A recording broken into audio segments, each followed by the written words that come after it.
Saudara-saudara yang terkasih, di dalam nama Tuhan Yesus Kristus, sebelum kita mendengarkan firman Tuhan, marilah kita berdoa. Damai sejahtera Allah yang melampaui segala akal, itulah yang memelihara hati dan pikiranmu di dalam Kristus Yesus Tuhan kita. Amin.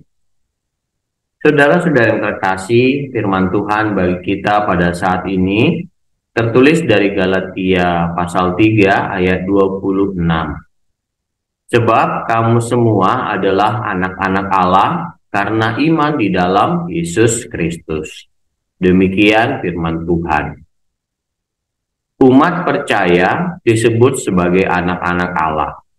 Sebutan ini bukan berarti Allah itu punya keturunan, tetapi setiap orang yang percaya kepada Allah diangkatnya menjadi anak-anaknya. Artinya umat percaya itu dimasukkan menjadi bagian dari keluarga Allah. Setiap dari kita yang telah diterima dalam keluarga Allah mungkin akan mengatakan bahwa penerimaan tersebut merupakan peristiwa terindah dalam hidup kita.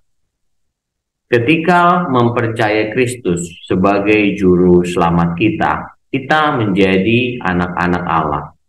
Dan dia menjadi Bapa surgawi kita. Alkitab memberikan kepastian kepada kita dalam Galatia 3 ayat 26. Kamu semua adalah anak-anak Allah karena iman di dalam Yesus Kristus.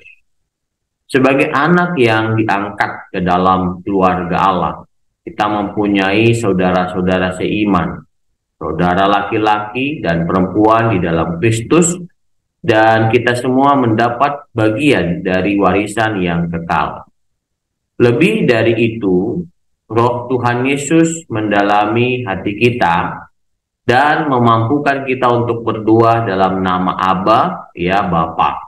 Itu tertulis di Galatia 4 ayat 6. Bagaikan seorang anak yang memanggil ayahnya dengan sebutan Papa. Ada beberapa keuntungan saat kita menjadi anak-anak Allah. Yang pertama, saat kita menjadi anak-anak Allah, maka Bapa di surga tahu apa yang menjadi kebutuhan kita. Sebesar, sekecil, serumit, apapun yang kita perlukan, Bapa kita yang di surga tahu apa yang kita perlukan. Sesama kita belum tentu mengetahui apa yang kita perlukan, tapi Bapa di surga mengetahuinya. Jadi, jangan takut, jangan khawatir, serahkan semuanya ke dalam tangan Tuhan, karena Bapa kita tahu apa yang kita perlukan. Kedua, saat kita menjadi anak-anak Allah, maka kita berhak menjadi ahli waris kerajaan surga, dan kita berhak untuk menerima janji-janji Allah. Dalam Alkitab ada kurang lebih 5.000 janji Allah. Dan itu semua akan digenapi dalam hidup kita karena kita berhak untuk menerimanya.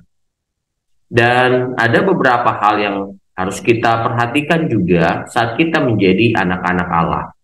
Yaitu pertama, saat kita menjadi anak-anak Allah dan ketika kita melakukan suatu kesalahan, maka Tuhan akan menegur kita.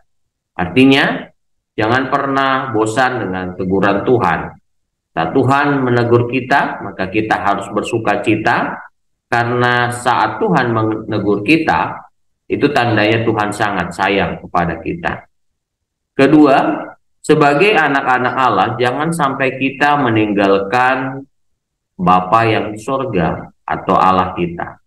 Pada saat kita meninggalkan Bapa di sorga atau persekutuan kita dengan Allah Bapa, maka yang kita temui hanyalah kesusahan ataupun kesulitan.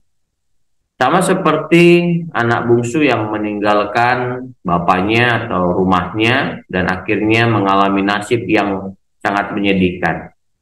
Nah, rumah Bapa atau persekutuan Bapa di sini adalah mungkin gereja kita yang kita jadikan tempat persekutuan kita atau jemaat kita di mana kita digembalakan dan bertumbuh dalam iman. Setialah pada sebuah penggembalaan yang baik, dan jangan meninggalkan ibadah-ibadah yang patut untuk kita ikuti. Karena itu, bangga dan hargailah diri kita sebagai anak-anak Allah yang tinggal di dunia ini sebagai alat Tuhan untuk memuliakan namanya. Amin. Mari kita berdoa. Bapa kami yang di surga, yang kami sembah di dalam nama anak-Mu Tuhan Yesus Kristus, kami mengucap syukur atas berkat dan perlindungan-Mu dalam hidup kami. Berkati kami dan mampukan kami Tuhan untuk melakukan firman-Mu. Beri kami kesehatan, kekuatan, hikmat, dan kami mohon perlindungan-Mu dalam hidup kami. Sembuhkan juga saudara-saudara kami yang saat ini dalam keadaan sakit. Ampuni dosa kami Tuhan, di dalam nama anak-Mu Tuhan Yesus Kristus kami berdoa dan mengucap syukur. Amin.